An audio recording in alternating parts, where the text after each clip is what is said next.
হ্যাঁ হ্যাঁ, কটা বাজে জানিস? রাত 9টা বাজে।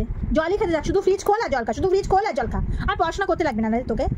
হ্যাঁ, শুধু জল খা, জল খেয়ে খেয়ে পেট ভরিয়ে দে, আর খেয়ে দে, জল খেয়ে ভাত খেয়ে ঘুমিয়ে পড়। আর পড়াশোনা করতে হবে না। কোনো ছিঁড়ি আছে তোর বল যে একটু মন দিয়ে পড়াশোনা করি? এখন পড়াশোনা না করলে কোনো দাম নেই, এখন পড়াশোনারই যুগ। মুখে দিয়ে তাকিয়ে হচ্ছিস কি? পিজার মধ্যে বোতল রাখ, রেখে পড়তে পাই। আর খাবি না, এখন পড়তে বসবি। এরকম রং চং করে করে জল খাওয়ার দরকার আছে রে? ক্ষণে ক্ষণে ফিচ করিস আর জল খাস।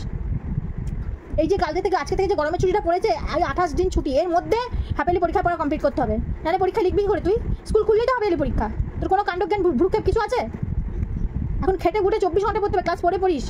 কতটা পরিমাণে পড়াচ্ছে এটুকুনি বুদ্ধি নেই তোর? যথেষ্ট তো পড়াচ্ছিস, তোর ভাই বসি না, তাড়াতাড়ি রেখে পড়তে পায়। এই বেশ পড়ছিলি কদিন, এই কদিন ধরে আলিস্য করতে করতে গেলি তুই। আর খাস না জল, রেখে দে, কথা শোন, একটু কথা শোন রে দয়া করে। ভালো করে ভালো রেজাল্ট করে খেটে খুটে পড়ে দেখিয়ে দে মা সবাইকে যে না আমিও পারি, আমার ক্ষমতায় আছে। আজকাল যুগে পড়াশোনারই যুগ, ট্যালেন্ট এখন মানে বেশি পড়াশোনার যুগ, সবাই ট্যালেন্টেড, বুঝলি তো?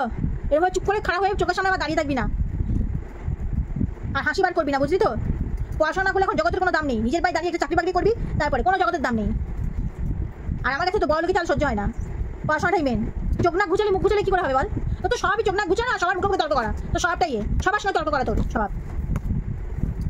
পড়াশোনা করলে জীবনে কোনো দাম নেই, এটা মাথায় রাখবি। পড়াশোনা করতেই হবে। অত বড় লোকের চাল দেখে চল, আমার কাছে কোনো বড় লোকের চাল না, সাদা মাটা হয়ে থাকতে হবে, বুঝলি তো? সাদা মাটা হয়ে চলতে হবে। জবাব তো দিবি মানুষকে, তাহলে মামামের মুখে মুখে জবাব দিবি না। কেন গো? তুমি পড়াশোনা করবে না? তুমি সবসময় শুধু ঘুরে টিশানু এতক্ষণ টিশানুর সঙ্গে খেললা, তাহলে তুমি এখন পড়তে পারছো? টিশানু চলে তুমি বলে টিশানু যতক্ষণ থাকবে ততক্ষণ একটু খেলে 10 মিনিট খেলে পড়তে, এবার পড়তে পারছো? না বই ধরো, পড়ো, পড়াগুলো করো। মাম্মাম একটু ভদ্র হও, মানুষের বিহেভিয়ারটাই আসল, সব কিছু মেনটেন করতে হবে তোমাকে, এটুকুনি মাথায় রাখবা।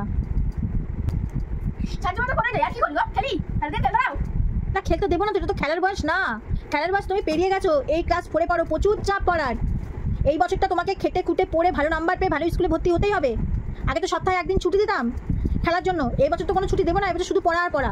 পরের বছরটা একটু খেলতে পারবা, তাও খেলার সময় অনেক আছে, সারা জীবন খেলতে পারবা। চাকরি করবা, চাকরি করে এসে তারপরে বাড়িতে বসে বসে খেলবা, বুঝলে তো?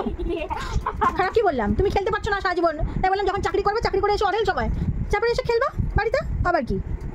ভালো কথাই তো বললাম। চাকরি করে এসে কেউ খেলে নাকি? তখন তো বড় হয়ে যায় মানুষ, তখন তো মোবাইল দেয়।